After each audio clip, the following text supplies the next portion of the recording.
দু মাস বাদে তুই আমারই হবি। বত্তা, এরা ভালোবাসার মূল্য দিতে জানে নাকি? চলেন। পিড়িটি কাঁঠালের আঠা লাগলে পরে ঠা।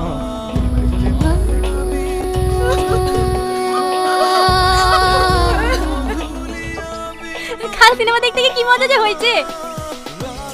কি রে, আজ সকাল থেকে দেখছি তোর মুড অফ, ক্লাসে মন খারাপ করে বসছিলি, কি হয়েছে রে?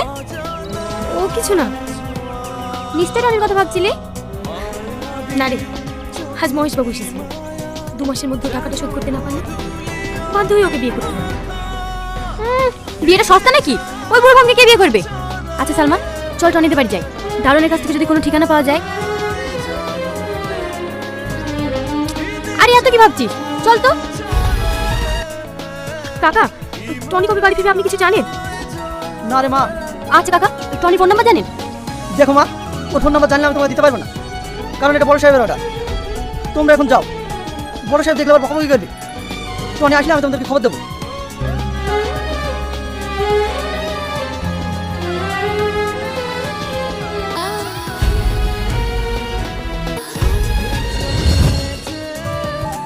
সালমা, সালমা, কি গো তুমি এত অফিসে কেন?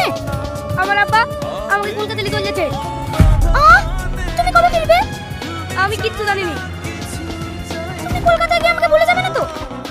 এই কথা দিলাম, আমি তোমাকে জীবনেও ভুলবো না। আমি যাই যদি বাড়ি আসি তোমার কাছে ছুটে যাবো। হ্যাঁ আমি জানি। এই বদমাইশ, আমি তোকে খুঁজে বেড়াচ্ছি আর তুই ছোট মেয়েকে লাড়ু খাওয়াচ্ছি। চল এখান থেকে। আমি সালমার কাছে যাবো। আব্বু তুমি আমাকে ছেড়ে দাও।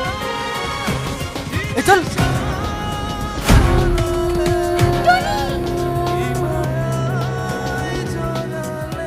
ওরে, আর কতদিন টনি লেগে অপেক্ষা করে থাকবে বলতো?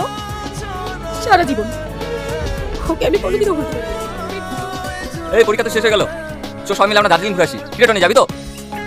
না রে, আমি যাবো না, তোরাই যা। অনেক বছর বাড়ি যাওয়া হয়নি, তাই ভাবছি বাড়ি যাবো। তা যাবা কেন?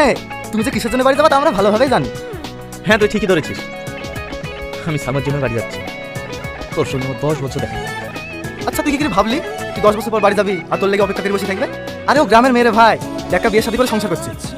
হয়তো তুই ঠিকই বলছিস, কিন্তু গ্রামের ভালোবাসা হলে সেটা সত্যিকারের ভালোবাসা। আর আমার বিশ্বাস ও আমার জন্য এখনো অপেক্ষা করে আছে। তাহলে কবে যাচ্ছিস? আজকে রাতেই বেরোবি।